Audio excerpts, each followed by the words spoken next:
to extend a warm welcome to our guests, dignitaries, and delegates to day 3 of the 18th Annual Conference of Association of Industrial Psychiatry of India, being held at Dr. D.Y. Patil Medical College, Hospital and Research Center, with the theme being COVID and Psychiatry. I shall quickly acquaint you to today's schedule. In room 1, we will have 4 sessions, the first being from 9:30 to 11:30 and the second being from 11:30 to 1:30 p.m. This will be followed by a recess for lunch from 1:30 to 2 p.m., after which we will once again assemble for our third session from 2 to 3:30 p.m. and our fourth session from 3:30 to 5 p.m. After the sessions, we will commence the valedictory function from 5 p.m. onwards. So without much ado, we will now commence with our first session for the day. We have the privilege of inviting respected Dr. Brigadier Daniel Saldana as chairperson for this session. I kindly request Sir to conduct the proceedings henceforth. Dr. Brigadier Daniel Saldana, he is currently appointed as the Professor and HOD of Psychiatry in Dr. D.Y. Patil Medical College. He has a 33-year teaching experience, and in forensic psychiatry, he has done Understanding Militant's Mind from 1992 to 1995, and he is an expert on legal rights of mentally ill prisoners of armed forces. He has 126 publications under his name, 14 of them being chapters. He has numerous awards, professional being 15, including the Marfatia Award, and he has 32 golf championships and runner-up titles. His other achievements: he is the Vice President of the Somatic Inkblot Society in the USA from 2009 till date. He has been the President of the Association of Industrial Psychiatry of India from 2010 to 2018. He is the member of Tech Evaluation at the Office of the DGAFMS in New Delhi. He has been member of the team to study the stress of Israeli Defense Forces from 2006 to 2007. He has been the member of the board for drafting the mental health guidelines for armed forces. He has been the chairperson in military psychiatry chapter of the Indian Psychiatric Society. He has been a core member for national guidelines on disaster management and psychosocial issues and a consultant in psychiatry to Armed Forces India from June 2008 to June 2010. He has been an advisor on the selection panel for central government jobs by UPSC 2011 to date and MPSC from 2015 to date. I kindly invite Sir to conduct the proceedings henceforth. Thank you. Thank you, Kabura, and a very good morning to all the faculty members who are going to present the three papers. I am not aware who will be here to present the papers. Can I invite number one? I don't know the name. Can it be put on? Who will be presenting the first paper? Anushka Ghoshal. Good morning, sir. Anushka, please go ahead. Anushka, just introduce yourself and then you go ahead, okay? Okay. I know that. Okay. Good morning, everyone. My name is Anushka Ghoshal. I'm an undergraduate medical student in Dr. D.Y. Patil Medical College. I conducted a study with my colleague Shubhangi Anand, and it was on the topic prevalence and symptoms of depression among medical students. We conducted the study under our mentor and guide, professor in psychiatry, Dr. Suprakash Chaudhary, from Dr. D.Y. Patil Medical College. Next slide, please. Next slide.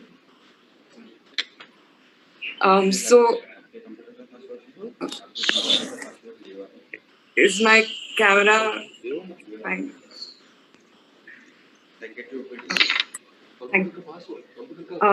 Average Indian doctors live 10 years lesser than the general population.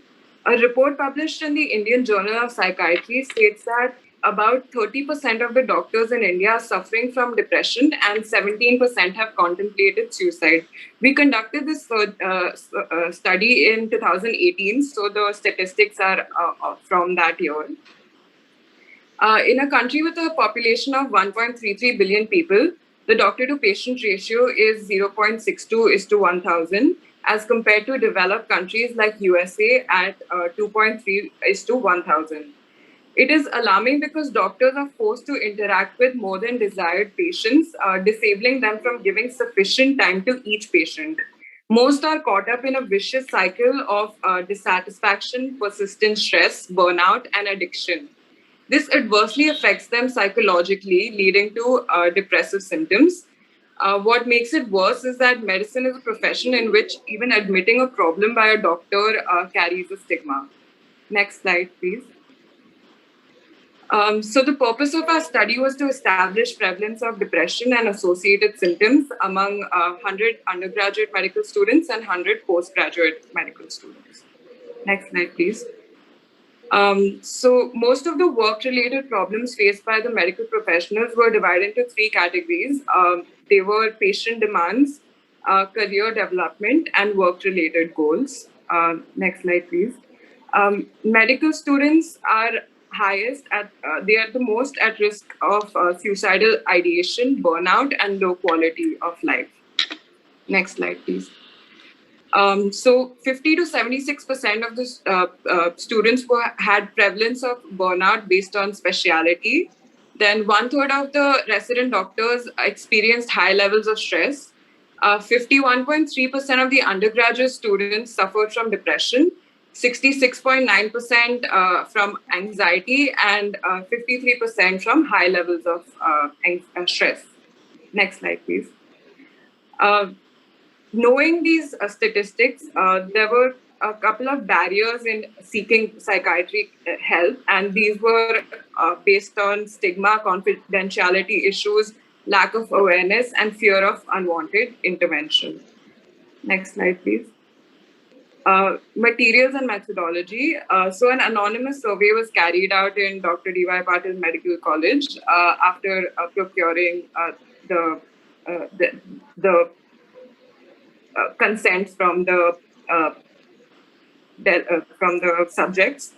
The survey consisted of perceived stress scale, patient questionnaire 9, and Maslach's burnout inventory. There were a total of 171 residents and 250 undergraduate students, and we got a response from 131 residents and 163 undergraduate students. Next slide, please. These are a few of the pictures from the survey that we carried out from then.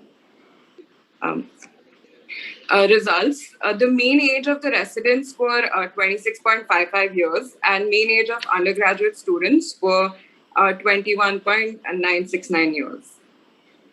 Next slide, please. So a sample of 294 subjects were taken, and out of which the mean score was 7.445. 94, the highest was 104 subjects who had minimal symptoms of depression. And when the cutoff of 10 was taken for patient health questionnaire 9, 32.823% of the residents and 26.378% of the students were found to be suffering from depression symptoms of depression. Then this is the graph showing the variation between the residents and the students. It was seen that students had higher levels of minimal symptoms of depression, and minor depression was higher among residents. Next slide, please. Suicidal ideation on the basis of patient health questionnaire 9. There's a question on the patient health questionnaire 9, which is thoughts you would be better off dead or hurting yourself in some way. We especially picked up this question to see how people had responded to this question. And 13 residents felt this on several days, whereas 15 students felt it on several days. And so based on this data, 16.029% of the residents and 20.244% of the students had the following thought, which is thoughts you would be better off dead or hurting yourself in some way. Next slide, please. The second part of the survey was based on Cohen's perceived stress scale. Out of 294 subjects, 225 of them faced moderate levels of stress, and 19.083% of the residents and 12.269% of the students reported to having high levels of stress. Next slide, please. Moderate stress is highest among the subjects. Next slide, please. The third part of the survey was the Maslach's burnout inventory. Some of the statements from the inventory was taken and evaluated based on how people had answered. So based on that, 19.84% of the residents stated never to I feel emotionally drained from my work. 16.03% stated few times a month, and 9.16% stated every day. 32% of the residents stated never to working with people all day is a strain for me. 20.61 and 16% stated a few times a year and a few times a month, respectively. Who is it? Anushka. This is Anushka. Anushka Gosal, she's MBBS. Yeah, I know. Then So then next is Richa Priyamwal. Priyamwal. Okay, then. Okay. And 19% residents stated never to I feel fatigue, and 19.84% and 9.16 to a few times a month and every day. 23% residents and 22% students stated a few times a year to I feel like I am at the end of my rope. And when asked if I feel like I'm positively influencing other people's life with my work, 31% of the residents stated a few times a week, and 25% stated every day. And only 5%, about 5% stated never. So about 50% of the people who answer this question feel that they are doing something useful with their life and they're influencing people's lives positively. Next slide, please. Our profession is one with maximum suicide-related deaths.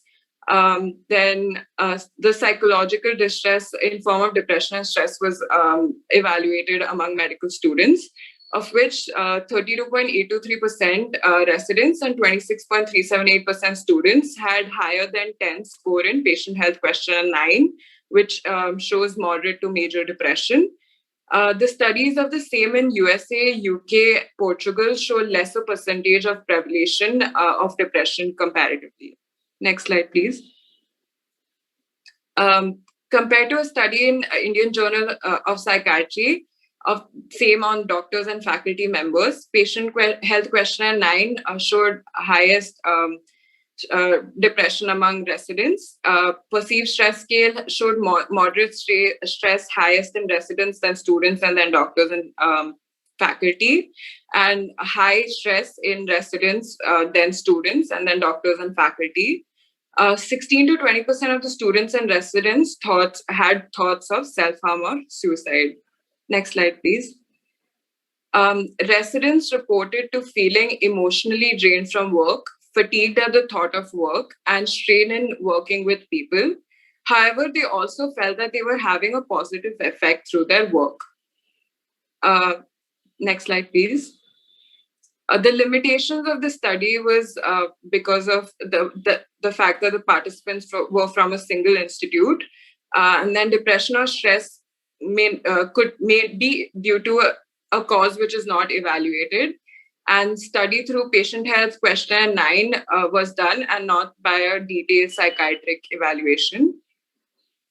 Next slide, please. Conclusion, a higher proportion of medical students in India suffer from depression, stress, and burnout. Next slide, please. How can we improve the situation? To improve the situation, there's a need for mechanisms which evaluate the work-related depression and stress, then equipping medical students with stress management skills, screening of students for mental health, stress management workshops, and mitigating stigma associated with mental disorders. Next slide, please. Thank you. Thank you, Anushka. Thank you. for a nice presentation. The paper is open for discussion. We have got 2 minutes. You can come on.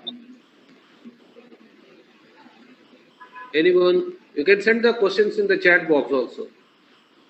Acha, Anushka, I got one question. Yes, sir. What do you mean by minor depression?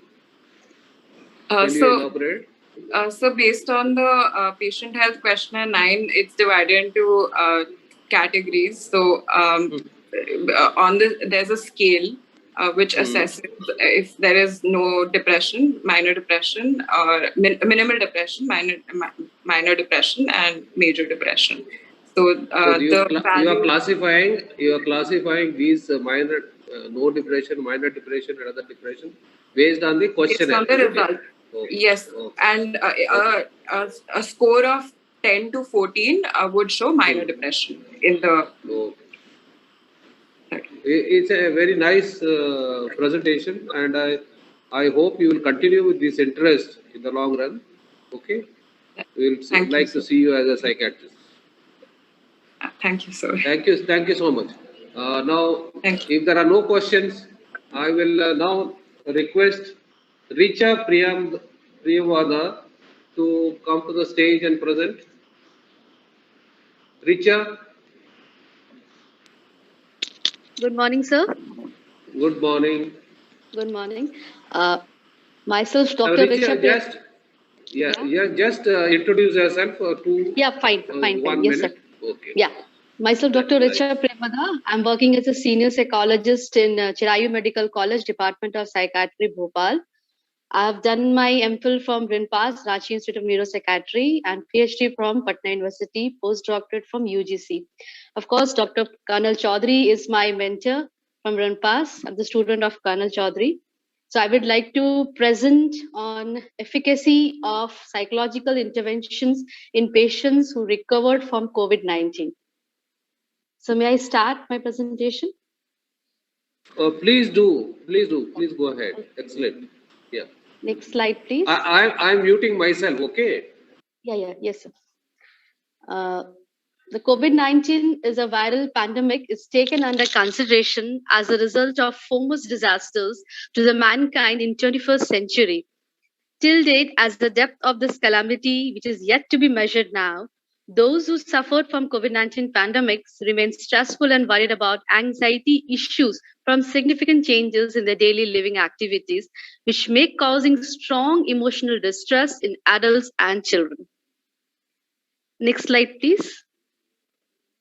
My aim of the study was to see the efficacy of psychological interventions in patients with anxiety issues who recovered from COVID-19. Next slide. The sample consisted of 30 diagnosed recovered patients from COVID. They selected of age group 20 to 45 years of both the sex were selected for study. The sampling technique was purposive sampling. Next slide. Inclusion criteria as follows. Diagnosed patients recovered from COVID-19, at least 1 month of illness, age range between 20 to 45 years were included, and patients who were cooperative were included in the study. Duration here meant that the patient who suffered from COVID infection must have recovered after 1 month. They have certain kinds of problems were included in my study. Exclusion criteria. Next slide.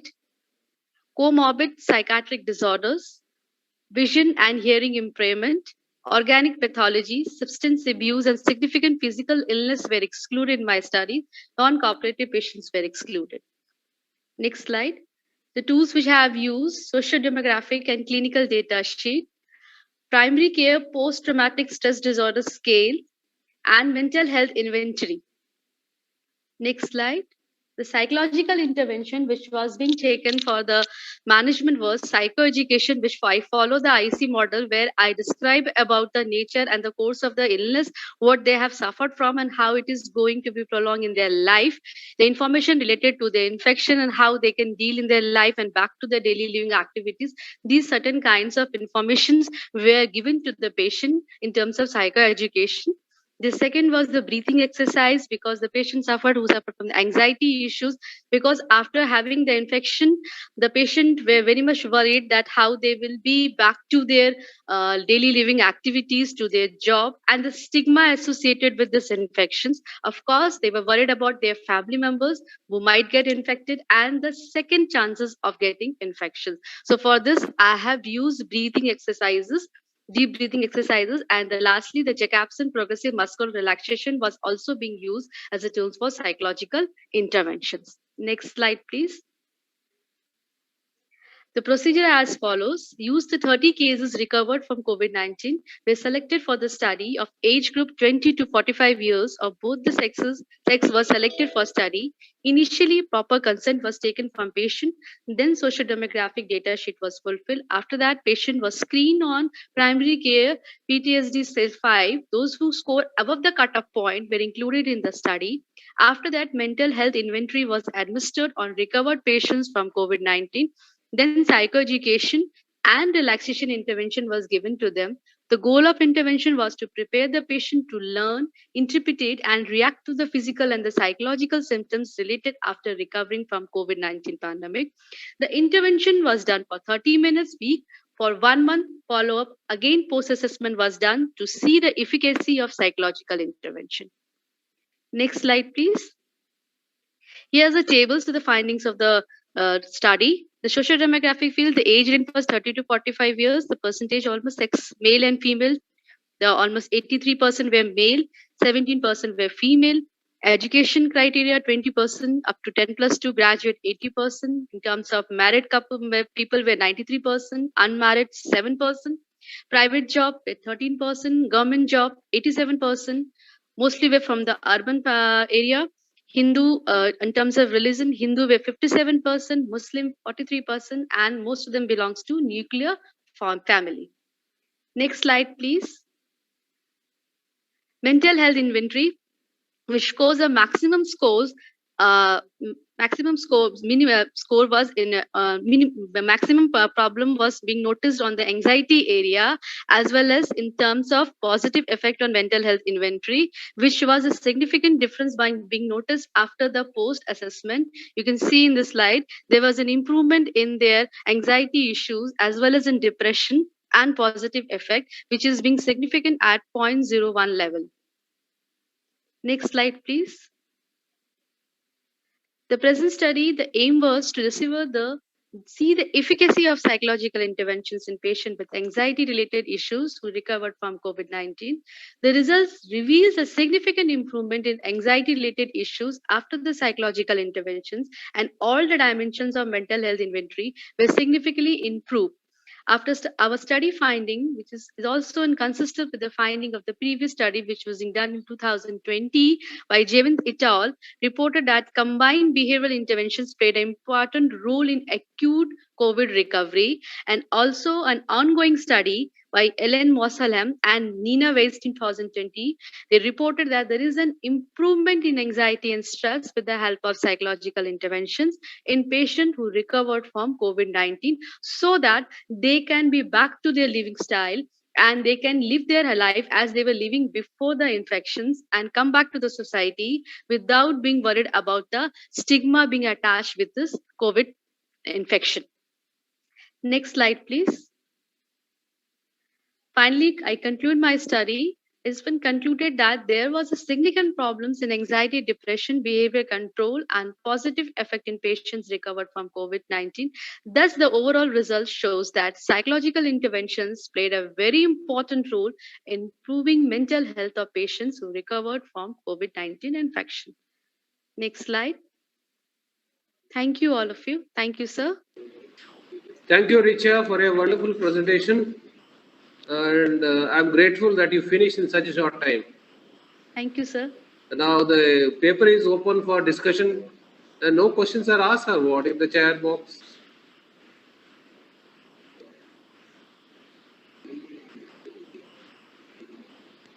Richa, what was your experience like apart from this during COVID?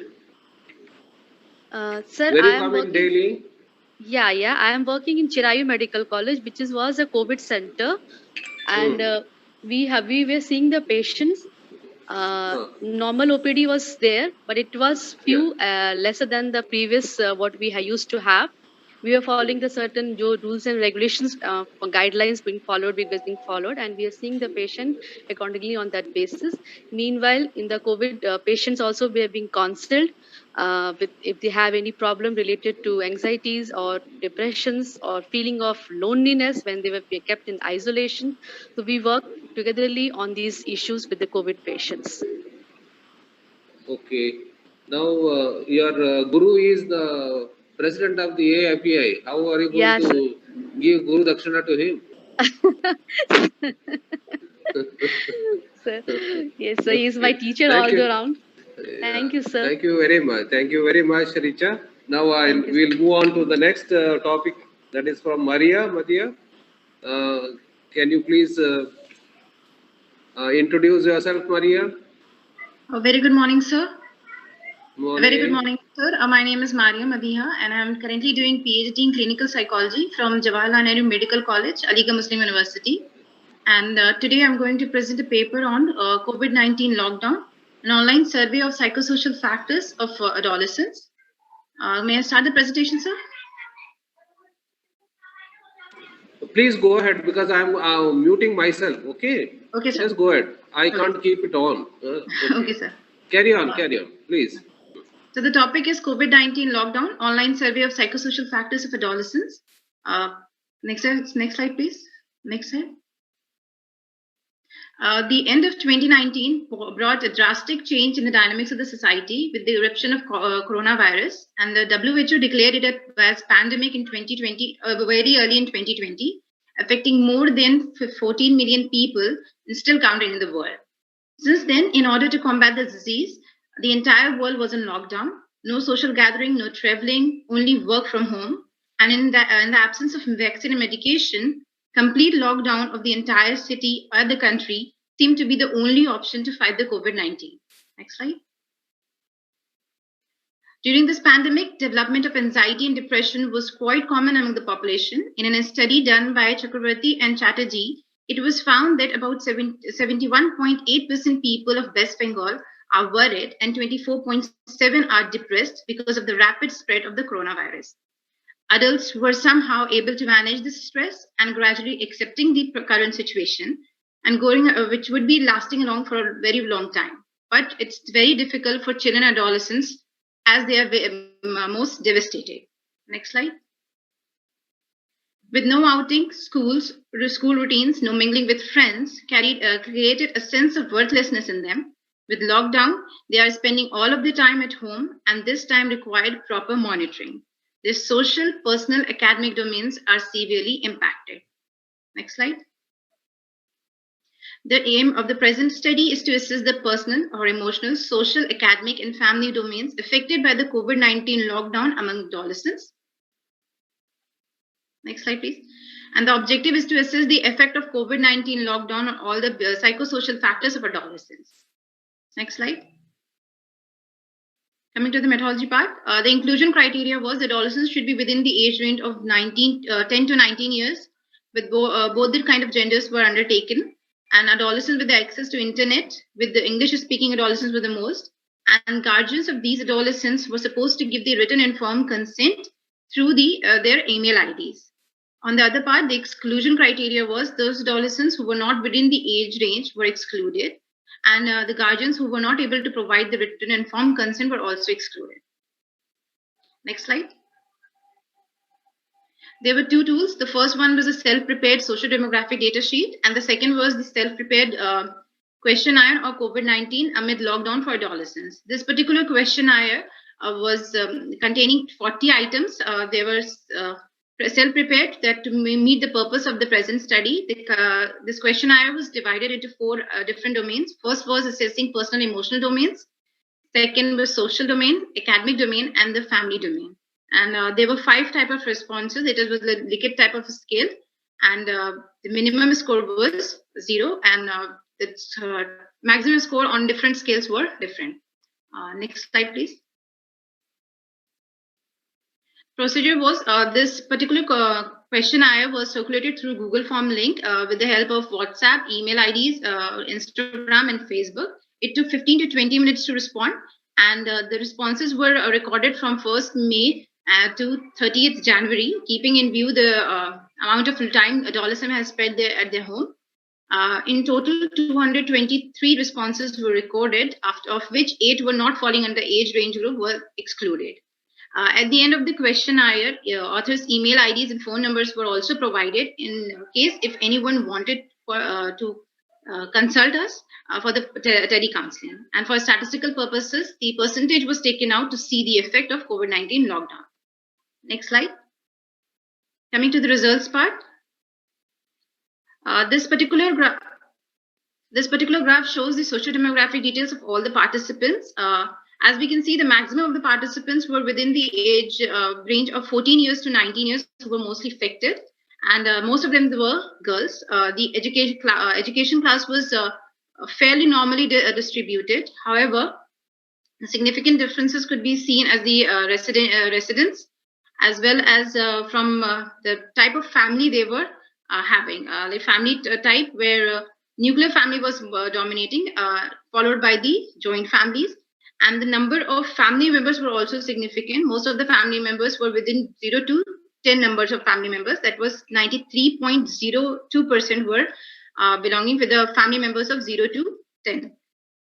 The number of siblings was also significant. Most of them were from 0 to 5 have the siblings, and the ordinal position was also significant in the study, that most of these children were either the first one or the second in the family. There was one more question in this socio-demographic detail, the online teaching facilities they were consulting, and maximum of them were using the Android smartphones. Next slide, please. Next, coming to the explanations of these results. The first is the personal or emotional domain, and the results obtained results indicated that about 6.5% of the adolescents experience extreme levels of anxiousness, and most of them, that is 29.8%, became a little irritable or angry due to the constantly being at home. However, 7% of them feel extreme form of irritability and aggression. They do not require repeated medical checkups, as one of the questions were there. That is 74% said that coughing or having breathing problem does not require immediate medical checkups. They were experiencing increased hand washing habits, as well as believe that any form of substance use is not needed for reducing their anxiety or aggression levels. 43.3% were eagerly waiting for the lockdown to end at the time. Next slide, please. The pie chart shows the severity level, and it indicates that about 44% were mildly affecting their emotional or personal domain, followed by 33% as a moderately level of impairment in this domain. Next slide, please. The pie chart 2 shows the specific question that we asked, with whom you are most angry with. There were a number of responses, there were a number of options, and most of that is 53% responded that they are not angry on anyone. However, about 28% responded they are most angry with their siblings. Next slide, please. Coming to the social domain, about 12.6% of the adolescents feel not comfortable with the current social distancing, and 48.4% of them miss their friends extremely, with 26% are bored. However, 48.8% do not fear losing their friends. Their usage of social media to stay connected with their loved ones has increased to about 22.8%. Next slide. This particular pie chart shows the impairment, and it shows that about 55% had mild level of severe problems in their social domains, followed by 30% and impairments in the social domain. Next slide, please. Academic domain, the 38.1% missed their school to extreme levels. With they are comfortable with their online classes, however, was low, and around 28.8% were unable to clear the doubts online. Next slide, please. This pie chart shows the severity on the academic domain and indicates that 45% had mild impairments or problems in their academic domain, whereas 40% were moderately affected by it. Next slide. This particular graph shows a particular question that we asked: which subject are you most comfortable or uncomfortable with in online teaching? The most comfortable subject they reported was English, followed by maths. However, the most uncomfortable was the mathematics as well, because the reasons could be attributed that they were unable to solve their doubts online. Next question. Next slide, please. The family domain indicated that 33.5% are enjoying their lockdown home mostly with their family members, and 46% have not seen their parents arguing. As one of the domains, one of the area assessed by this domain was the domestic abuse. 4.9 have not witnessed any form of domestic violence. However, some have witnessed the extreme form of argument, that is 4.2%, as well as domestic violence, that is 3.7%. Next slide. This pie chart shows the severity level on the family domain, and it explains that 79% approximately had mild levels of impairment in the family domain. Next slide, please. This pie chart shows the response to the question, with whom do you spend most of your time with, and maximum of them responded to the spending time with their siblings and then with their mother, followed by preferring to be alone at the time. Next slide. Coming to the discussion part. The present study was undertaken when people were trying their best to cope with the most unforeseen situation of all the time. The data was collected through Google Forms from 1st May to 30th June 2020. Since more than a month to lockdown has taken place, it's bound to affect children and adolescents negatively. Hence, the current study was designed. Coronavirus has left a scarring impact on the society. Adolescents are no exceptions to it. The obtained results indicate that lockdown due to COVID-19 spread has affected negatively on their psychological well-being. Next slide. From the obtained results, it's easy to interpret that mild form of psychosocial disturbance is found in all areas of well-being, followed by moderate levels. The personal or emotional domain shows that most adolescents feel anxious, irritable, angry due to constantly being at home and not going anywhere. About 28% of these adolescents are found to be most angry with their siblings. Next slide. Since they are at home all the time, they take all the precautionary measures provided by the health agencies. They feel they do not require repeated medical checkups, are experiencing increase in hand washing habits, and believe that use of any form of substance is not needed for reducing the anxiety or aggression. 43.3% are eagerly waiting for the lockdown to end. Yes, sir. Overall, it was also indicated that 44% and 33% are mildly and moderately affected by the lockdown. This obtained results could be justified by the attitude towards current lockdown. Constant support of family members has not driven these innocent souls towards impairment psychologically. Next slide. Coming to the social domain part, it shows that during the lockdown, adolescents are making effort to being in touch with their friends through social media and do not fear of losing them despite not being bored at home. The thought that they would be influenced by different social medias is also quite low. That is 65.5% was found to be not at all involved in YouTube or TikTok accounts. The mild and moderate level of impairment does explain that lockdown due to COVID has led to significant stress on social life of these adolescents. Next slide. Similar results were found for academic domains and indicating that they're facing difficulty in keeping with their academic requirements and are unable to deal with the online classes efficiently. They miss their school, their day-to-day home assignments, and they're, however, being routine by their parents to be beneficial for them. The 45% and 40% adolescents suffer mildly and moderately in this domain. Next slide, please. Family domain exclusively focused on how adolescents deal with their family dynamic, whether it is nuclear, joint, or extended, and they are happy spending time at home, enjoying with their family members, especially their siblings. Amid lockdown, mild form of impairment was found. Throughout the study, it was noticed that all the adolescents are locked in their homes with their family members, their parents or grandparents, as well as extended family members. High levels of mild impairment indicate that family support is most important in times of crisis. This impairment could be attributed to spending most of their time at home, the same environment, and following same rules by force, creating pressure and stress among them. Next slide.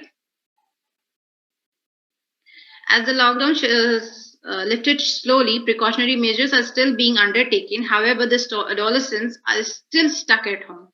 spending the same time with the same family members by being in touch with their friends through technology seems to be the only viable option for them. Every child has different experience in COVID-19, depending on various contributing factors, such as age, family types, siblings, etc. Yes, sir. Next slide, please. Constant restrictions, being locked down in the home, no sight of school, etc., creates a sense of anxiety and depression. Providing tele-counseling seems to be only option for the mental health professionals to be in touch with the psychologically suffering COVID crowd. NIMHANS has pointed out the guidelines for providing telepsychotherapy that serves the society, and various psychologists, special educators have came up with different strategies to help not only the normal children, but its children with special needs. And the current result to indicate that current pandemic situation has led to development of psychosocial disturbances in adolescents. Next slide, please. Concluding the part, sir. Next slide. The mayhem caused by 2019's coronavirus lockdown had led to the psychosocial impact on adolescents, especially on family and social domains. It is expected that this impact will be long-lasting, leaving a significant mark on them. This requires attempt from mental health professionals to take into consideration as to how they can contribute in handling the current situation and preparing children for uncertain lockdowns. The present study was able to conclude that despite of being locked at their houses, the support of the family member was able to help them with the situation. Next slide.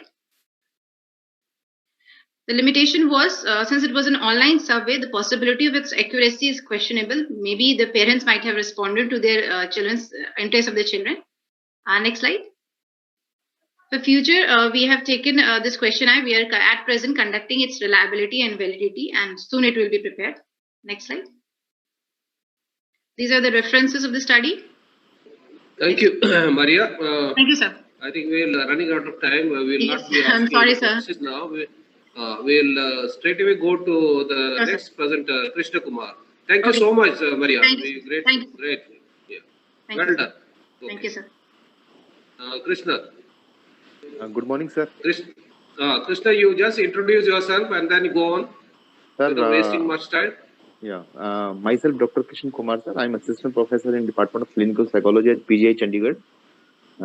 This is my brief introduction, sir. So basically, my study is to assess the attitude of the university teacher toward virtual teaching in pandemics, whether it is a stress or use stress. Excellent. We'll start. Go ahead. Start from introduction. Next slide, please. That we know days have gone when knowledge and education attainment were set into the boundaries. Like we are talking about school, we are talking about gurukuls, college and university. But now the whole scenario has been changed. That can be, this education process has been changed, education has been changed due to this pandemic COVID-19. Nowadays, learning including formal and vocational education take place in various diversified forms, which are facilitated in number of ways. Next slide, please. This form of learning is making things easy for general public, in general, getting education without moving out. And the main problem is to decrease this risk of COVID-19. Various forms of learning exist in current scenario, and online learning is one of which is becoming need of our. Next slide, please. The coronavirus pandemic has generated changes in the not only teaching learning process, but yes, interactions between teacher and student. As a consequence of pandemics, universities were constrained to carrying out their activities with the students exclusively on online. In this regard, many government took measures in order to avoid spreading the virus and to ensure the continuity of the educational process through this adopted online learning process. Next step.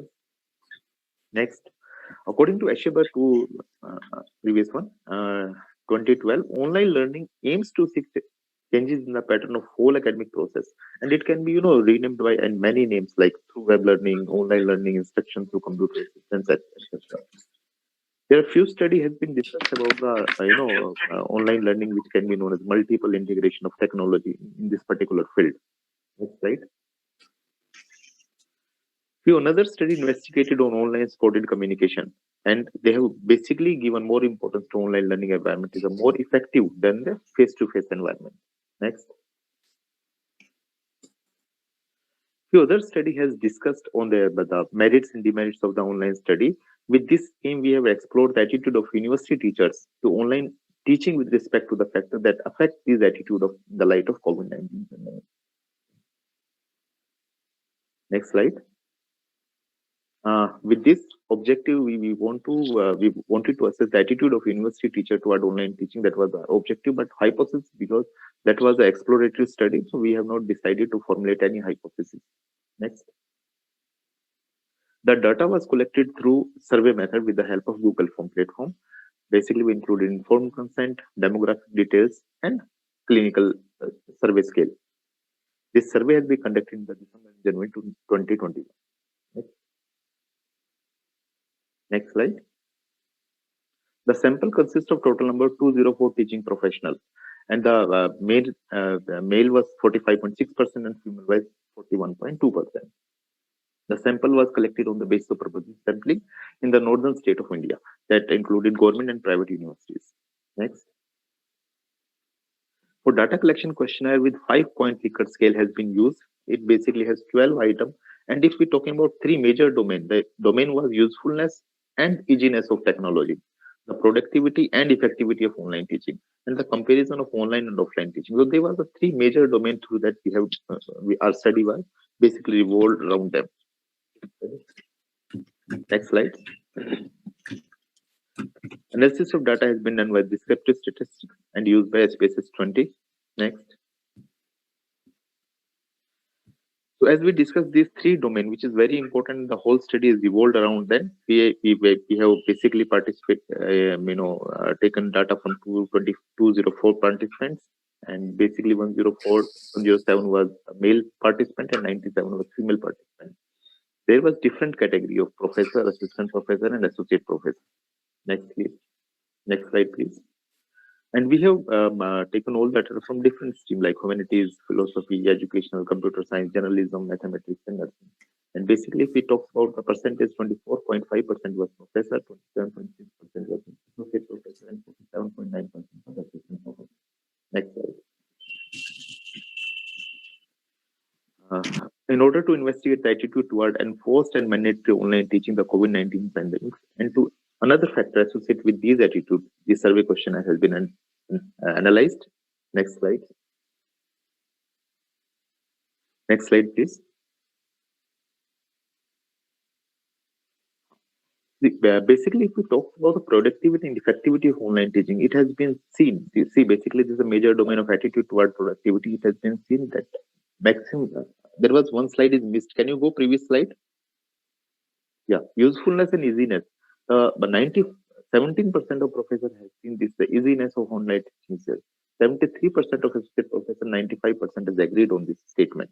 But if we are talking about usefulness of online training, 41% professor was agreed about that point, and 76% assistant professor was agree on that point. But if you see another aspect of this study, the difficulties of this online training, more than 50%, that is 73% university professors said there is a difficulty in online teaching. Though on another side, if we talk about assistant professor, there was least agreed. That was only 5%. And 20% was professor was interested only. That was very least amount. But if you see other side of assistant professor, more than 50%, that is 70% was interested in online teaching. Next slide, please.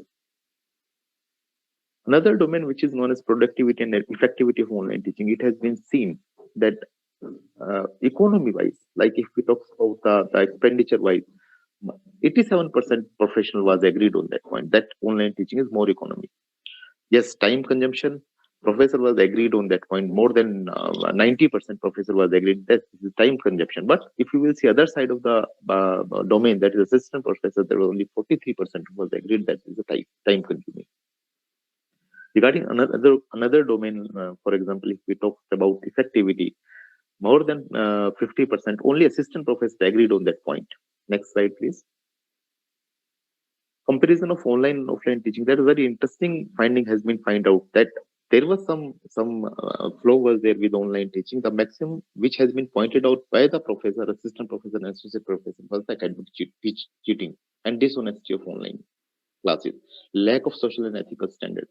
And this session is viable and interactive because there is a less interactive session in online. Next slide, please. So the result of the survey indicated that attitude of most of the educational professionals are not favorable toward online teaching. A number of factors responsible for not finding online teaching as useful can be slow internet. That is a technical hurdle which has been facing government institutions. Lack of technological skill and low level of interest and motivation. Finding of the study on one hand indicates that economy, as it saves a number of other resources such as traveling time, traveling cost, and other things such as electricity bill, food costs taken at workplace. But on the other side, it is less effective and less productive than traditional teaching. Next slide, please. Majority of educational professionals found that online teaching is less productive. Cheating and dishonesty is more prevalent in online classes, which make it less attractive. Online classes are found to be less interactive when compared to offline or traditional class because feeling of detachment and anomie are permeated in online classes. There is hardly any way to determine whether students are focusing at content being taught in online classes or not. So it can be concluded that a number of factors are rampant in online classes which develop negative attitude about online teaching and in educational process. Next slide, please. There must be some recommendation and suggestion after this survey. There is a strong need to organize workshops and seminars for educational professionals to make them equipped with online teaching using computer and handling internet. The online platform should be user-friendly for students as well as educational professionals, and unnecessary difficulties should be removed out. Majority of students, especially in India, have no or little access to technology, and internet relevant to online classes. Government education should look into this matter. Effort should be made at educational professional part to make online teaching more interactive in order to make fruitful and effective. Next slide, please. Thank you very much.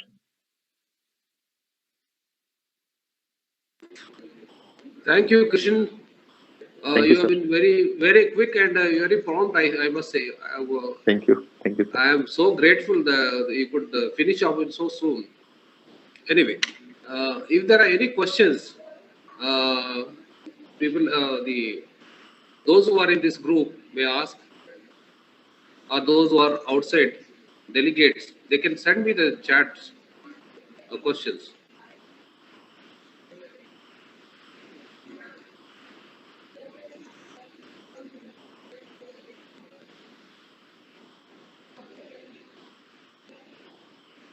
Okay.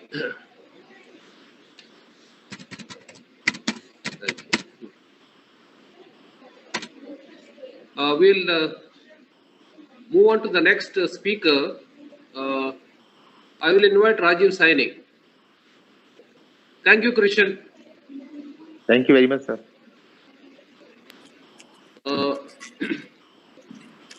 I don't know how to introduce Rajiv Saini. He is a dear friend of mine, a junior colleague, I must say. He has been a very versatile in his, I don't know, in whatever he does. Initially, he wanted to speak on something else, and he landed to speak on the psychological impact of the drone. I don't know how he is going to speak on it. I'm very eagerly waiting to hear him. Dr. Rajiv Saini, Colonel Rajiv Saini, is the professor and HOD of psychiatry at Commodore Hospital, Calcutta. He has got 15 publications in national and international journals. A very avid researcher. You see, he has been awarded Chief of Army Staff Commendation, Colonel Kalpa Singh Award in 2010. He was also president of the Pune Psychiatric Association in 2015 to 2016, during which time he made sure that all his postgraduates had a very good interaction with everyone in these 6 medical colleges. Area of interest is stress management in the armed forces and brain stimulation techniques. He is a master in the RTMS. May I request Rajiv Saini to take the stage and present your talk, please. Rajiv. Thank you, sir. Thank you. Am I visible, sir? No. Somehow it's blurred. Anyway, I don't know whether others are seeing you. I can't say. Anyway, you go ahead. Okay. I'll share my screen, sir. Yeah.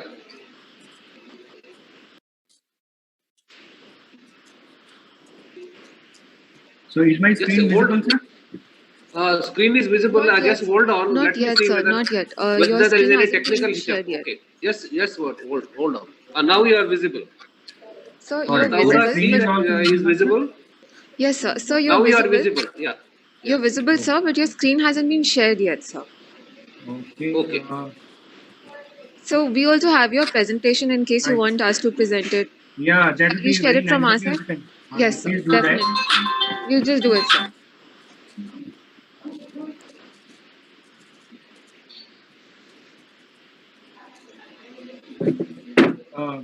Are my slides visible now? Yeah, you are visible, no doubt. So we'll just share your slides. She's It will be putting us. visible in just 5 to 6 seconds, sir.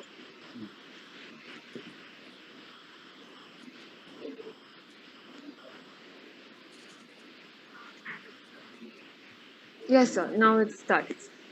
Yeah. All right, fine. Go ahead, Raju. I'm muting myself. Thank you. So good morning, dear friends.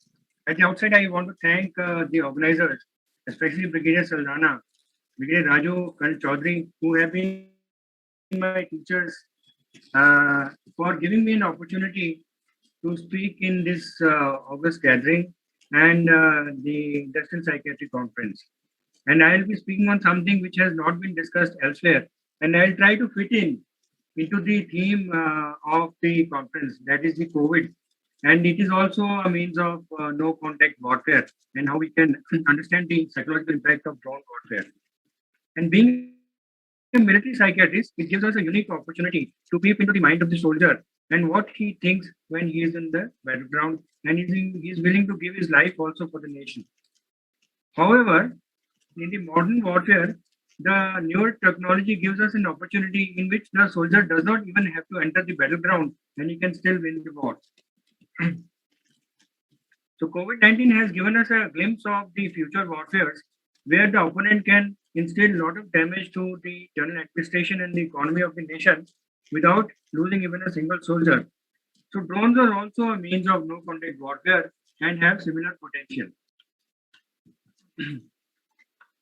Can you next one? Next one. Okay, so this is the outline of a presentation. I'll be discussing something about military psychology and its application in the modern warfare, how a soldier in the battlefield thinks in the face of uncertainty and unpredictability, and how drones are changing the face of modern warfare by applying principle of tactical psychology. So I'll be discussing something about tactical psychology as well. And in the end, I will discuss about the psychological dimensions of the drone warfare on the civilians, soldiers, and public at large, and how their opinion matters. Next one, please. In simple language, military psychology refers to using knowledge of psychology to promote mental robustness of the soldier so as to achieve victory in the war.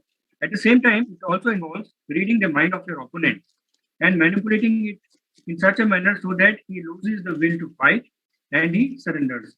In fact, winning by allowing your opponent to surrender is much better option these days because it causes minimal damage to the property and life and achieves the objective of ideological, financial, and political gains rather than territorial gains, which is not the priority these days. So we have to win the mind of the opponent rather than his territory.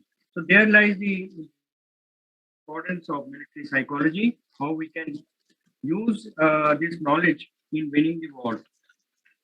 A very famous author, Leo Murray, he wrote a book, Brains and Bullets, How Psychology Wins Wars. So there he mentions that we are primarily designed to preserve our integrity and survival. So that is the basic human instinct. So we should stay alive and we should also not kill others. So that is the most primitive instinct. And how military training changes that. So that means you are willing to die and you're willing to kill your opponent also. Next one, please. So there lies remember the Alamo slogan given by David Crockett. The story goes to 1836, where Robert Crusoe, along with 200 odd men, he held grounds in the face of thousands of Mexican soldiers who were trying to win Texas. So he held them for 20 days, almost 13 days, without giving up the territory. So 200 odd men fighting with thousands of Mexican soldiers. So he raised the motivation level of his 200 odd men by giving them slogans like "Give me liberty or give me death," so that I'm willing to die for my objective. I regret I have but one life to give for my country. Ask not what your country can do for you, ask what you can do for your country. So there, by giving these kinds of slogans, he was able to motivate his soldiers, and all of them perished eventually after the 13 days. But the fact that he was able to hold the ground for 13 days with mere 200 odd soldiers shows the power of motivation which a commander can instill in his troops. Next one, please. However, the story doesn't end there. In a famous book by S.L.A. Marshall, Men Against Fire, The Problem of Battle Command, he interviewed a lot of soldiers who had gone in First and Second World War, as well as in Vietnam War. So he came to the conclusion that only 25% of them actually get to fire. They always remain in a dilemma: who will fight and who will win? Is it real? So a lot of things keep on happening in the mind of the soldier.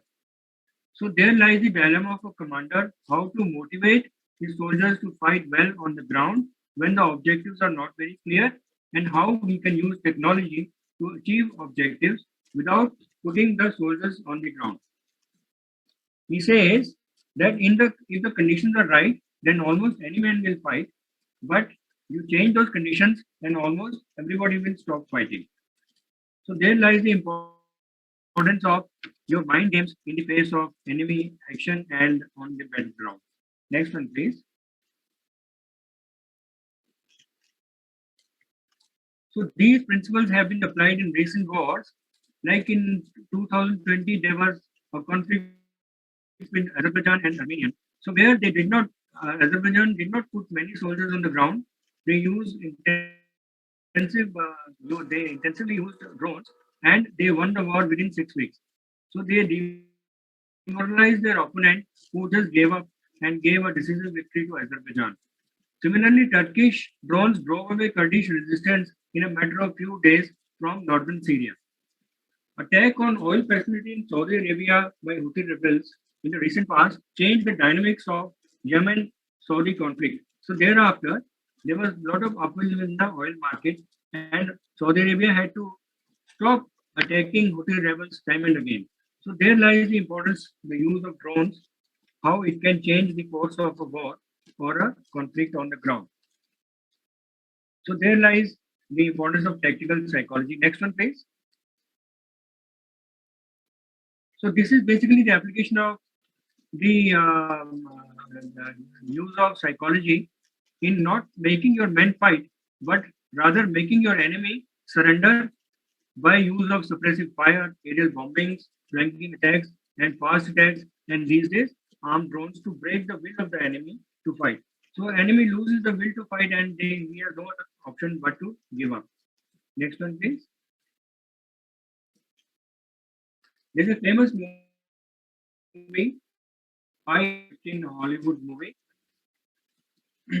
in which some militants are hiding inside a hideout in Nigeria, Boko Haram militants, and they are under surveillance by drone operators who are sitting in thousands of miles away. So the drone operator faces the dilemma of when to strike. First, he wants to establish the identity of the targets, and after that, he's more worried about the collateral damage. So the movie beautifully picturizes what goes inside the mind of the drone operator and the hierarchical dilemmas and bottlenecks of these operations. Next one, please. These unmanned aerial vehicles or drones have been there for the past few decades, but their use became more after the 9/11 strike in USA. So they were initially used in Afghanistan with great success, and later on in Iraq, Syria, and now in Nigeria, Tanzania, Libya, and Somalia. India is among the few nations who possess significant drone capability, and the government is in the process of modernization and weaponization of drones to limit human involvement on ground for small-scale operations. In India, these drones are primarily used for surveillance role, and their strike role is not yet fully known. However, USA, UK, and Israel depend primarily on drone strikes to achieve their objectives. killing of an Iranian commander in the recent past and the subsequent events are privy to that. Next one, please.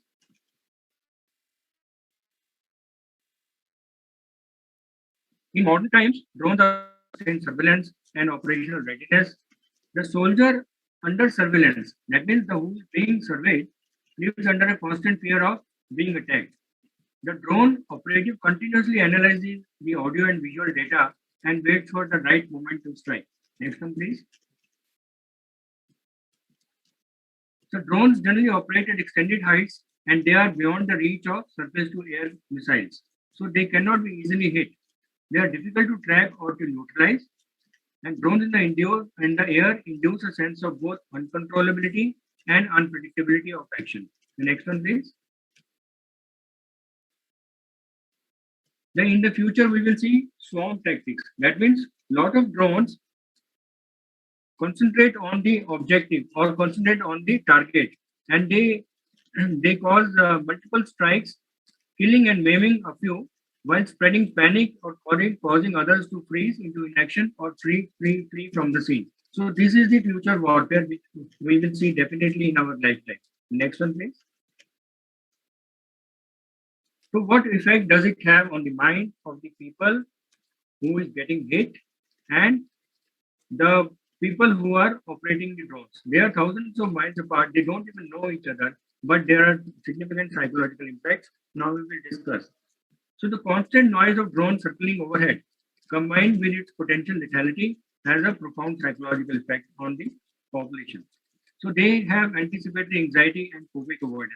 They stop moving out into open or going for their grocery shopping, going to school, to workplace. So there is a persisting fear of attack and death. In the night, they are not able to sleep. So in children, clinging behavior is seen, and there are multiple unexplained somatic complaints. So if you see, these populations are not generally studied because there is no funding, there is no clear objective also. Why should we study the population at large?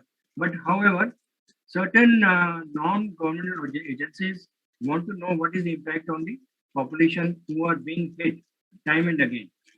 We know that Pakistani, the northwest frontier province, a lot of militants are there, and Americans keep hitting those targets time and again. So these findings were from the population in that general area. Next one, please.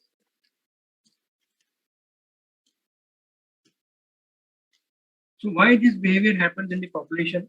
It happens because of the unpredictability and uncontrollability. They don't know when they will be hit, and they have no control over the likelihood of the next hit. So unpredictability and uncontrollability of the stressor events leads to fear, followed by learned helplessness and depression. So this is the explanation of the symptoms which happen in the target population. Next one, please. So soldiers also, if they are under surveillance for long period and the surveillance is more than 2 years, it leads to significant cognitive decline in them. So if you live in a era of insecurity for prolonged duration, it has effect on your cognition also. It was found that they took 50% longer to repair a radio when under constant threat. The next one, please. So there are certain impact on the drone operators also who are operating these drones from thousands of miles.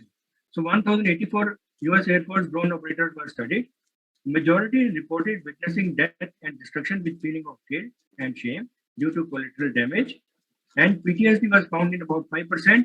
However, the incidence was much less, which is reported at 10 to 18% among military personnel on the actual ground. So this incidence of about 4.3, about 5% is par with the Air Force pilots who were actually doing these sorties or attacking targets on ground in Afghanistan and Iraq. So that means the drone operators also suffer from significant psychological damage. The next one, please. So this is another study which goes into the mind of the drone operator, understanding the mental health of unmanned aerial vehicle operators. So it found that 50% reported being stressed to extremely stressed, 20% felt emotionally exhausted, leading to burnout, and out of them, they had high scores on cynicism. That means why they are doing, is it going to help anybody or not? 4 to 5% had moderate to severe PTSD, and the symptoms are more if they were employed for more than 2 years in one go. 1 in 12 drone operators had first psychiatric referral during his duty as a drone operator. That means it is about, I would say, about 8 to 9% probability of them developing a major psychiatric disorder during the course of their duty. So why it happens? Because there is a constant images of death, destruction, killing civilians, including women, children, old, debilitated persons, which are shown time and again by the media. So these images can be heart-wrenching. Long working hours, boredom, sustained vigilance, and seeing the raw images of the earth or the ground without any activity for prolonged duration, it can become actually very boring. But you require sustained attention and vigilance, and large amount of audio-visual data which overwhelms them. This is in addition to their existing stressor of social isolation and routine military duties. So there is another aspect of drone operators. Normally a soldier, when he fights on ground, he goes back along with his, after winning the war or after claiming the objective, they go back and they celebrate or they at least share their experiences. However, it does not happen with the drone operator. So he sits in that room, air-conditioned room for long duration. He achieves the objective of hitting the target. Then he goes back and to his home. There is nobody with whom he can share the experience. So over a period of time, it is expected that he suffers from psychological damage because of not being able to share his experiences, not being able to share the distress, or not being shared to even share the victory. So there lies the importance of whiplash of being a civilian and a combatant. It is more like a civilian. Next one, please.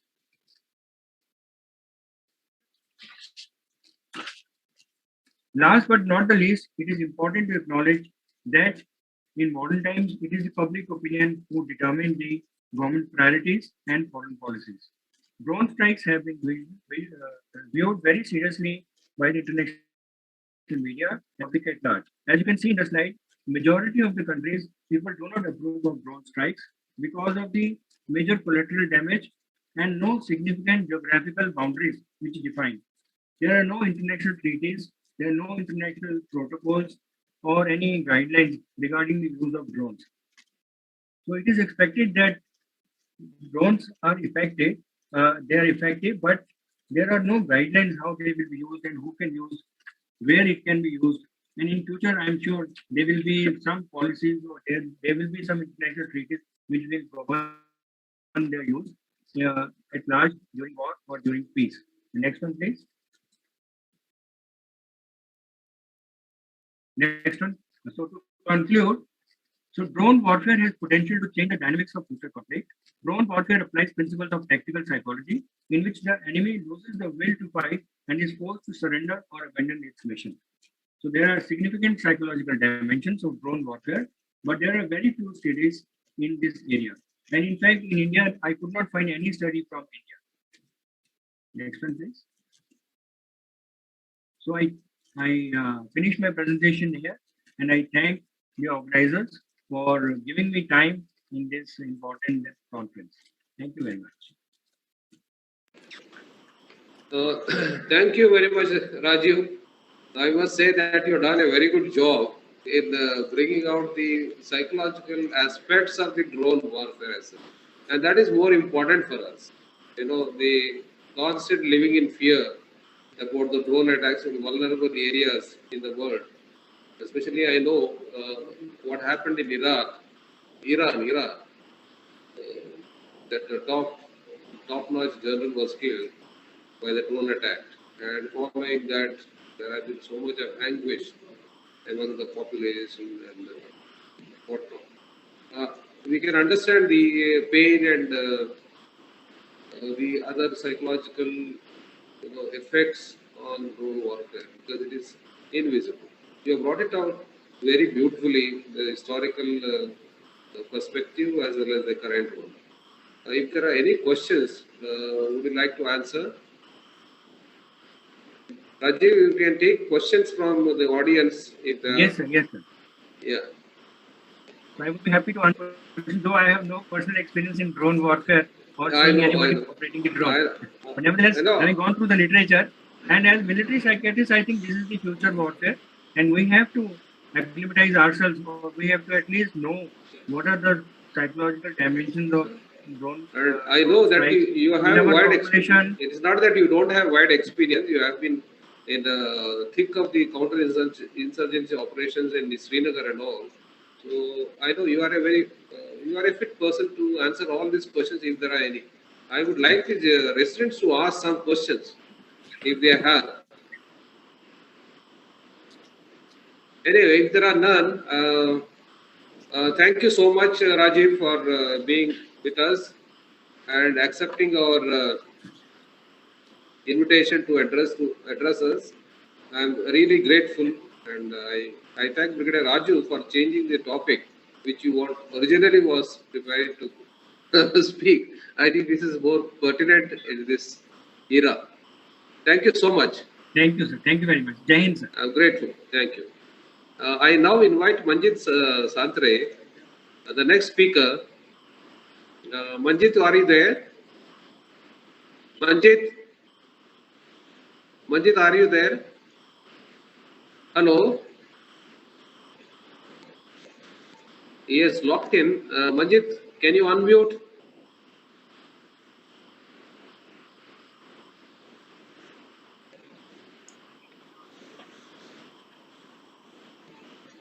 So he's present with us in the room, but I think he is not muted, unmuted. Yes, sir. His video is also switched off. So we'll just contact him. Okay, contact. Yes, yes, sir.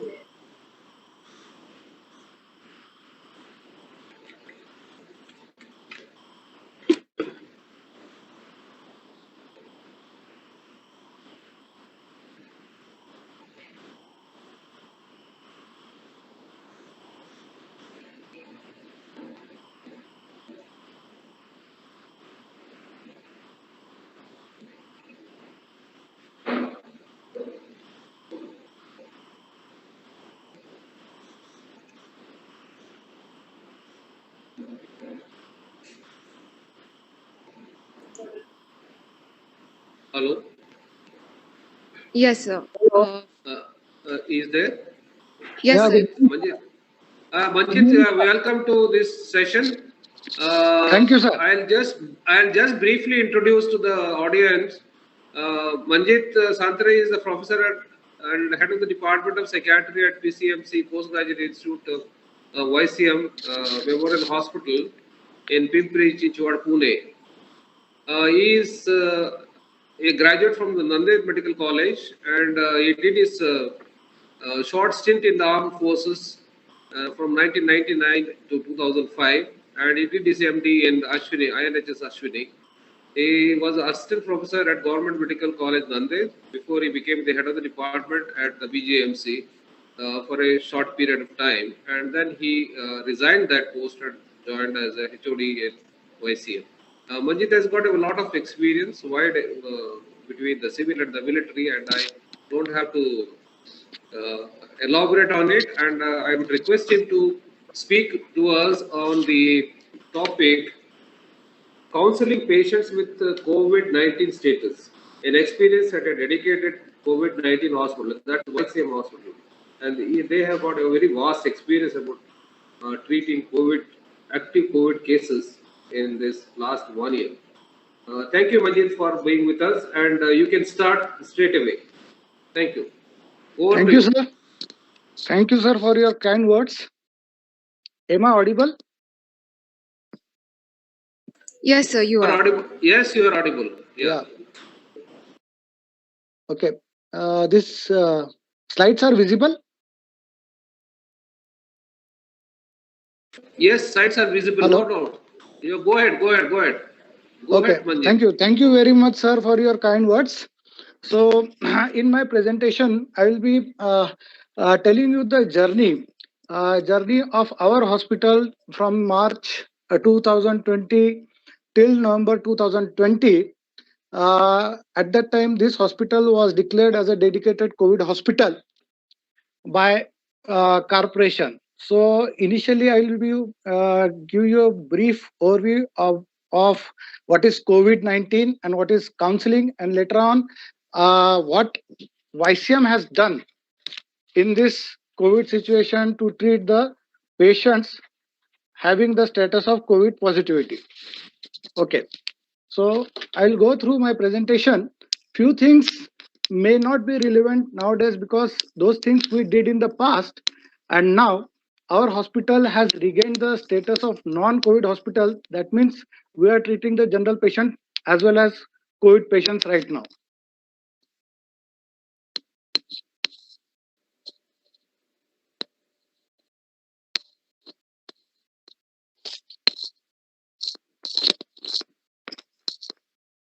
So this is regarding the overview of this presentation.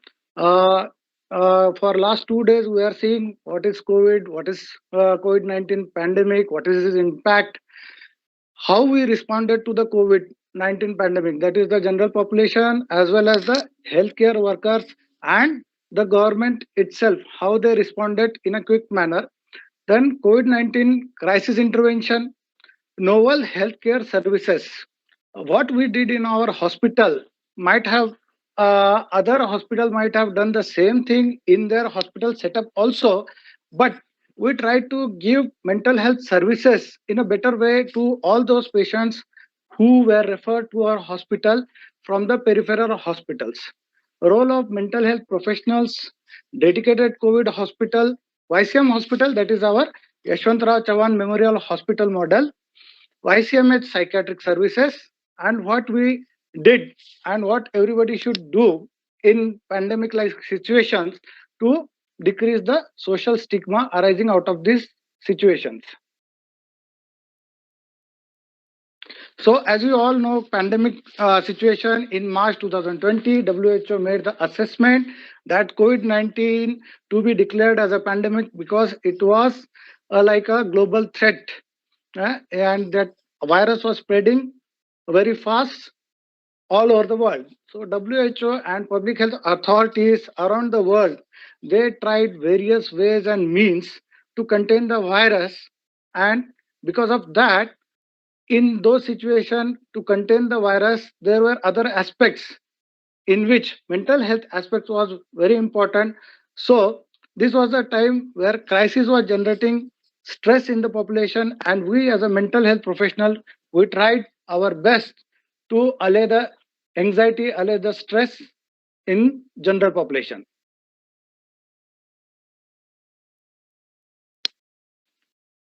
So as you all know, we are listening for last 2 days, COVID-19 is the infectious disease caused by SARS-CoV-2. Most people, 80% recover from the disease without needing special treatment. But the stress, the anxiety related with this SARS virus infection or COVID virus infection, that was creating a kind of a havoc-like situation among the general population, and everybody wanted to consult doctors, everybody wanted to seek consultation from healthcare professionals. But as we all know, because of the less number of healthcare professionals, we are not able to give one-to-one attention to the all the individuals, and older people and those with underlying medical problems like high blood pressure, heart problems, or diabetes, they were more likely to develop serious illnesses.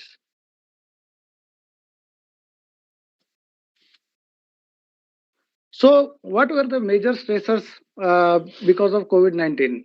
The main thing was uncertainty of the prognosis, because researchers, they were trying how to contain this virus, they were trying which type of medications will be effective, and at the same time, being a virus, how we can develop a vaccine, that was also started at that point. So because of all these uncertainties, that was creating a panic in the general population. Looming severe shortage of resources for testing and treatment, imposition of unfamiliar public health measures, because I think nobody was knowing regarding lockdown, at that time everyone was discussing about lockdown, unlockdown, then lockdown for how many days and which all areas will be locked down. All those things were matter of discussion most of the time. And because of this lockdown situation, a large and growing financial losses was also seen. So major effects due to COVID-19. So as you all know, this any kind of stressful situation that leads to have impact on individuals as well as the communities. On individual level, if you see, there was a kind of insecurity among general population, confusion, what has to be done, whether they should get admitted or whether they should get quarantine or home quarantine or in COVID care centers. These were the situation. Then emotional isolation from the family members because government was taking stringent action on those who were coming positive. They were keeping them in isolated centers, that is quarantine centers, and the stigma in the society itself. If I become positive, if my family members become positive, they'll be kept in the quarantine centers. What other people will think about us? That was the thing which was going around in our society at that time. Community as such, we can see our children, their schools were closed, and the parents were finding it difficult to look after the children at home because of their boredom. Economic losses were seeing because many of the industries were closed, and day to day the workers which depend on their living on day to day daily wages basis, they were losing on their wages on daily basis. Inadequate resources for medical response, deficient distribution of necessities. People were at home. It was difficult in initial days to get their daily needs, and problems of workers and migrant workers. This Pune being an industrial area, migrant workers were stagnated. They were not going to their workplaces, and they were not able to go to their home places as well. They find themselves in a difficult situation at that time. So, what were the factors contributing to the heightened anxiety symptoms? So, these were concerns for self or family contracting the virus, decrease in income, actual loss of employment, disruption of work routine, physical isolation from friends and family, restriction of leisure activities, closing of school and daycare facilities. So, those were the problems that created heightened anxiety symptoms in the general population.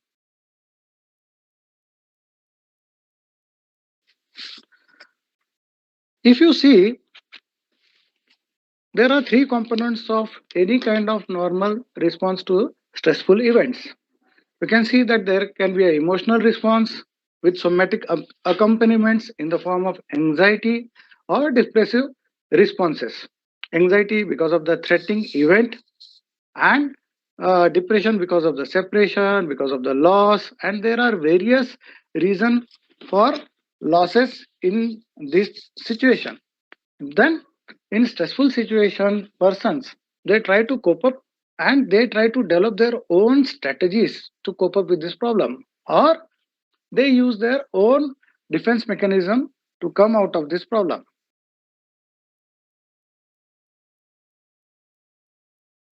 So we'll see what type of emotional reactions generally we found in the patients or in the people whom we counsel during this period. So there were anxiety symptoms, panic symptoms, sleep disturbances, and many people, that was this main problem of uncertainty, insecurity of the future, whether the industries will start within 1 month, within 2 months, within 3 months, whether they will be able to go back to their home, they can meet their family members.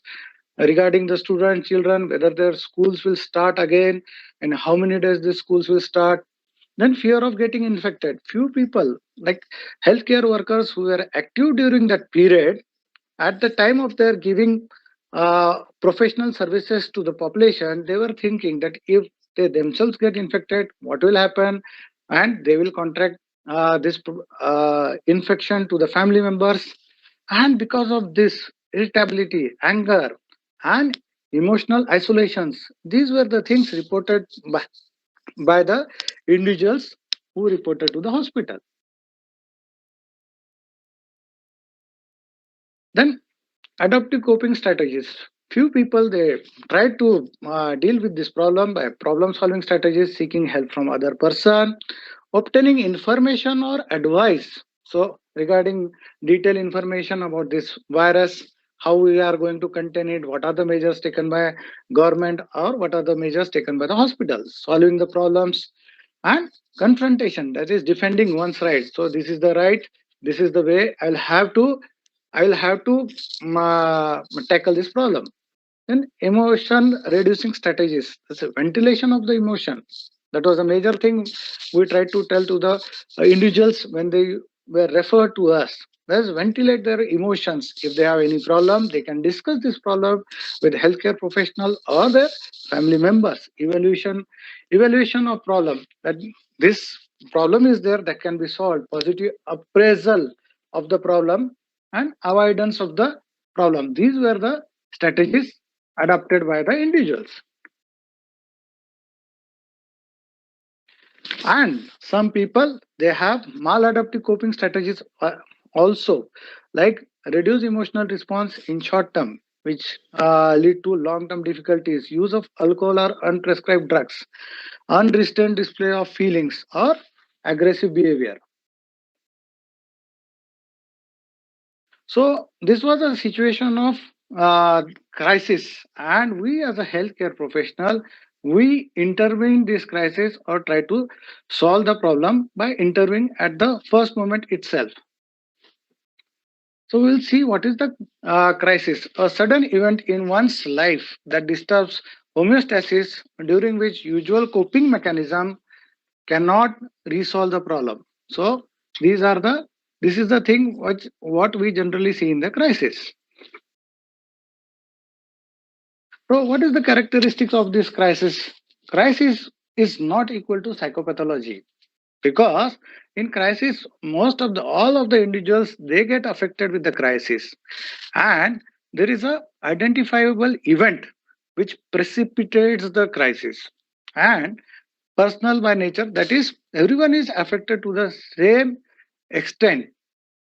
We can say that even if the crisis situation it affects all the individuals, but the effect or to the extent with which an individual is affected, that depends upon individual to individual. Similar to that, crises are acute and resolved within a brief period. A crisis situation contains potential for psychological growth or deterioration. Yes, definitely.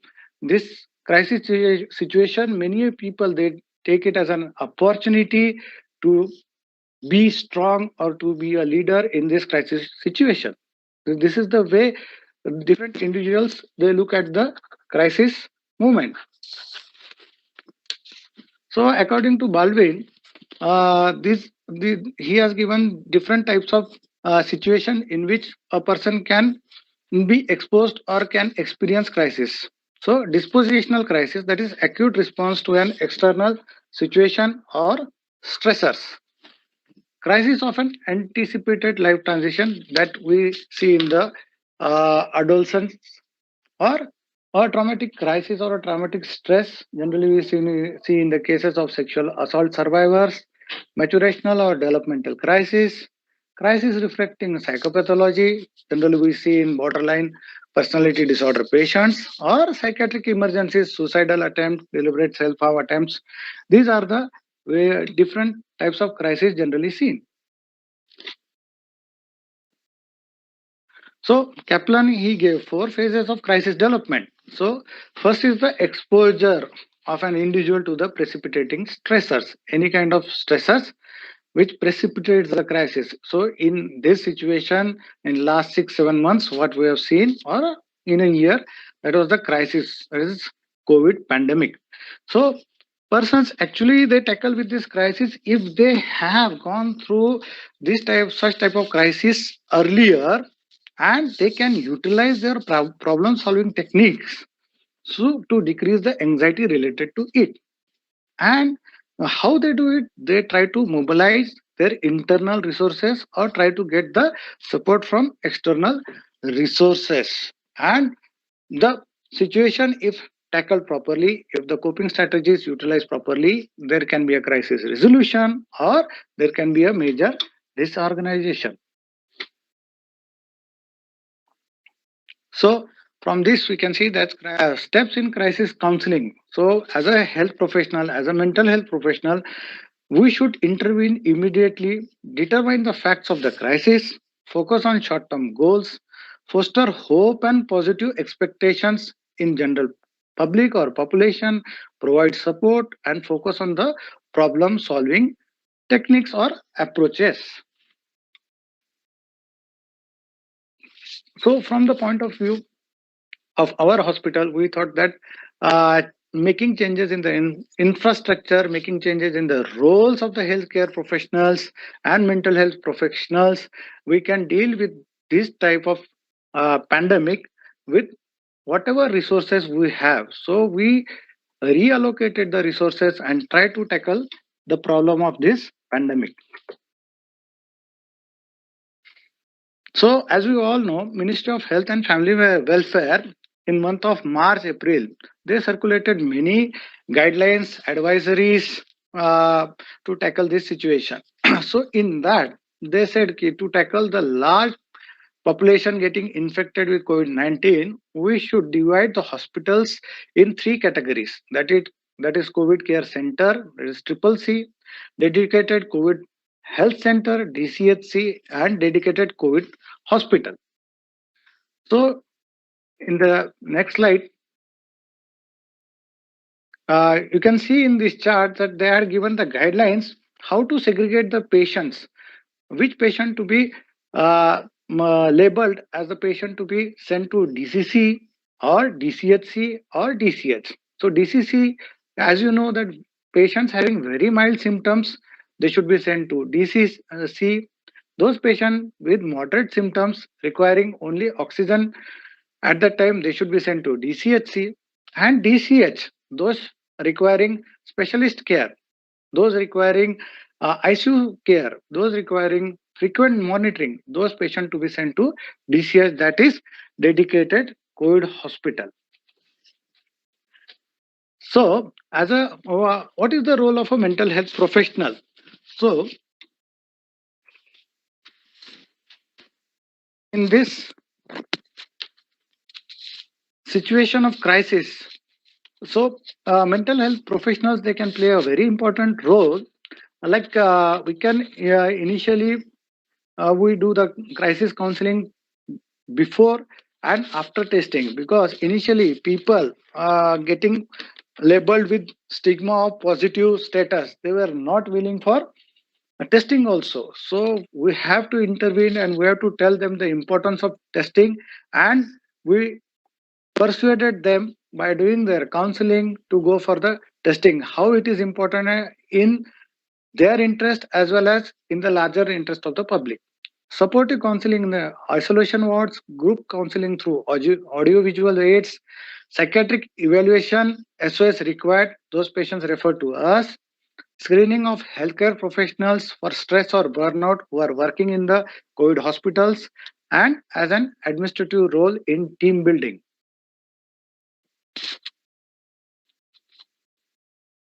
So counseling of people in isolation.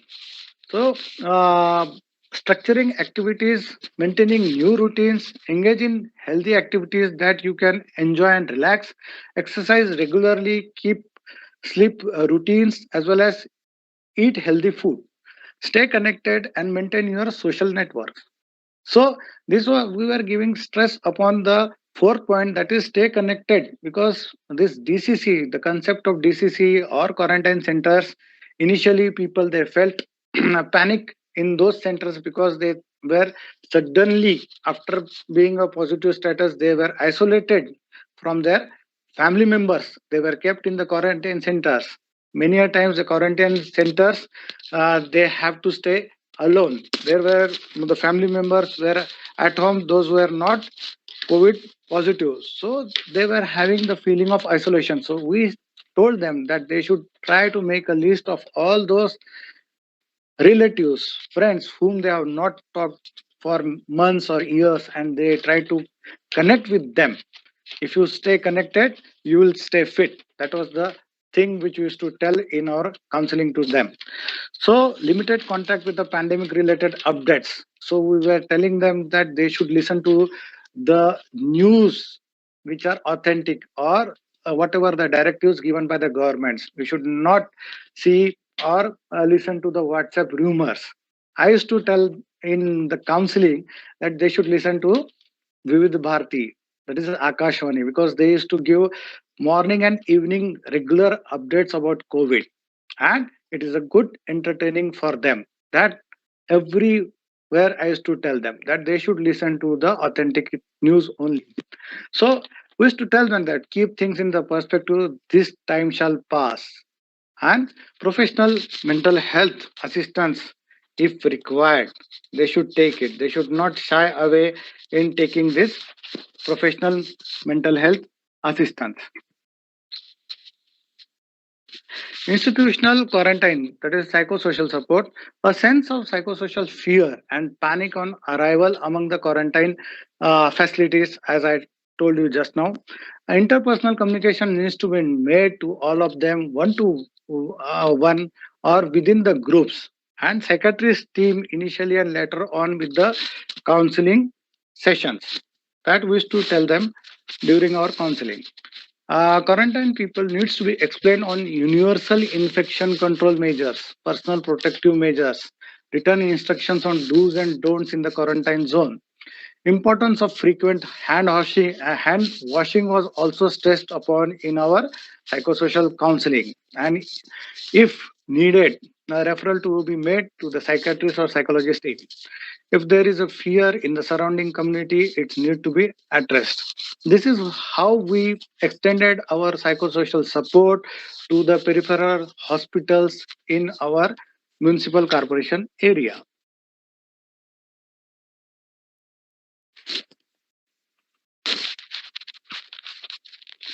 So, when we were providing this health care facility to the people, so our healthcare providers, they were also at risk of developing psychological problems because of risk of exposure to coronavirus, concern about infecting and caring for loved ones. That was the major concern of healthcare providers. If I get contracted with this virus, I will carry this virus to my family members. Shortage of PPE, longer working hours, involvement in emotionally and ethically fraught resource allocation decision, that was leading to kind of frustration among the healthcare providers.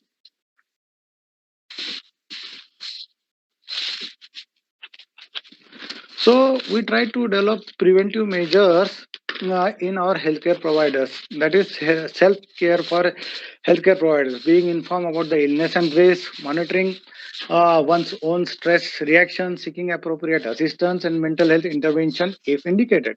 Preventive efforts in the form of screening for mental health problems and psychoeducation. Stress and the feelings associated with it by no means a reflection that you cannot do your job or you are weak. Managing your mental health and psychosocial well-being during the time is as important as managing your physical health. I remember that I myself have taken lectures regarding these preventive measures to all the healthcare providers, paramedics. So, starting from the security person to the ambulance driver to the nursing staff, and yes, of course, doctor, resident doctors, everyone. So, we reduce their anxiety, and with the help of this, we tried in minimizing the excess use of PPs also.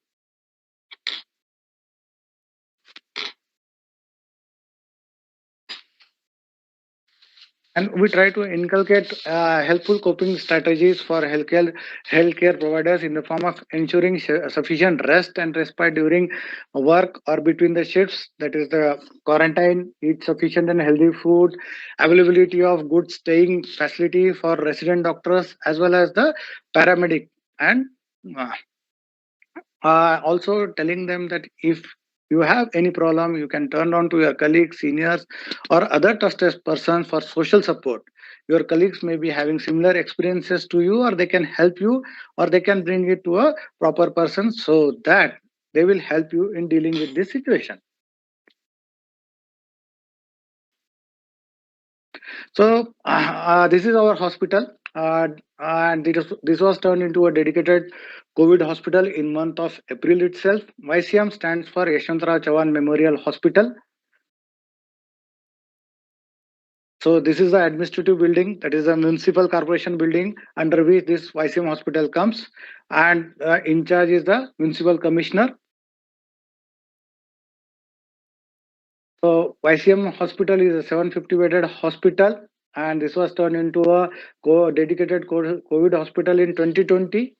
And yes, definitely, with the help of our neighbors, that is DY Patil Hospital.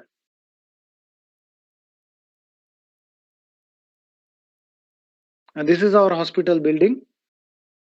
This is a 7-storied hospital, and we established a setup of fever clinic, separate isolation ward, separate ICU facilities for positive and suspect cases, and biomedical waste management facility, which was already existing, but we segregated the routes and paths, and psychosocial counseling center. So this is the aerial view of our hospital. Why I want to show this aerial view is in this slide, next slide, you can see that our hospital shares a wall with DY Patil Medical College and Research.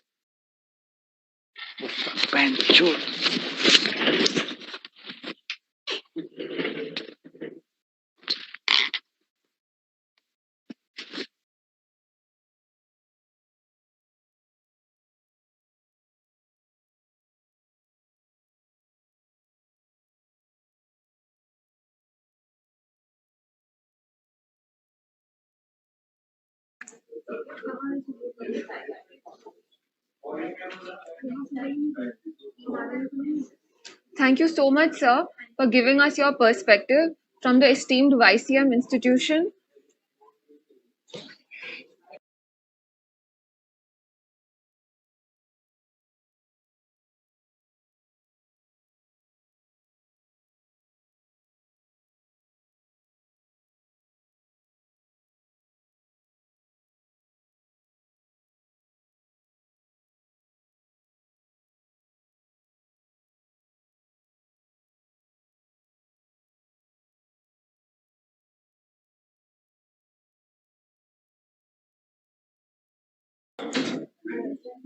Sir, sir,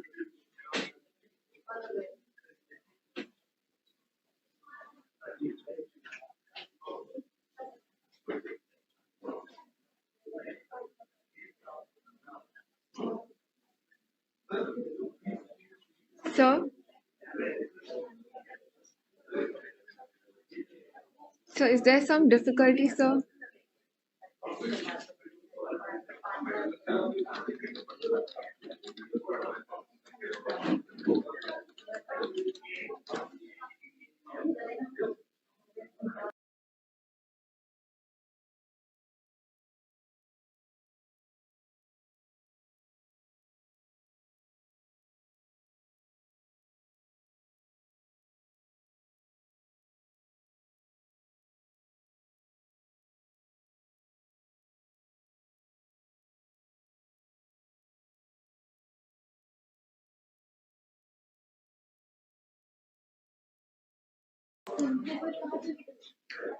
Sir, is there some difficulty being encountered, sir?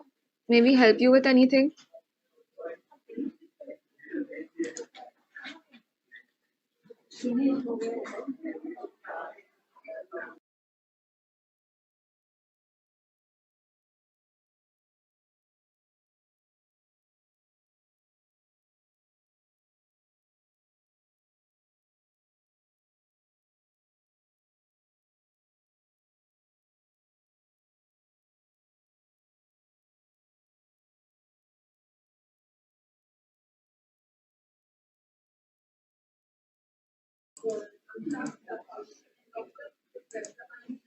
I think we are having some difficulty being encountered by Dr. Manjeet Santre. He has left the room.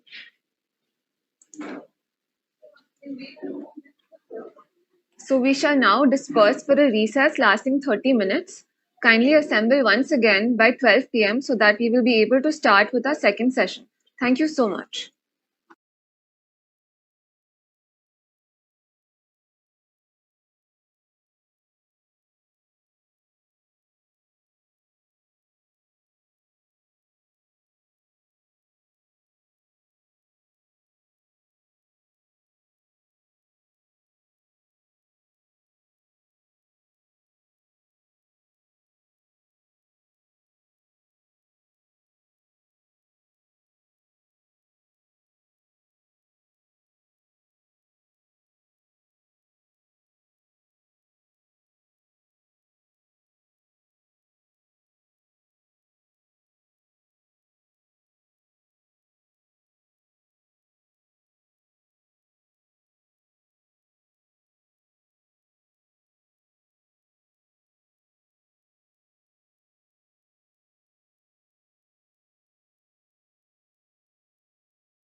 The conference, and thank you very much for inviting me here from the UK. So I'm delighted to be here.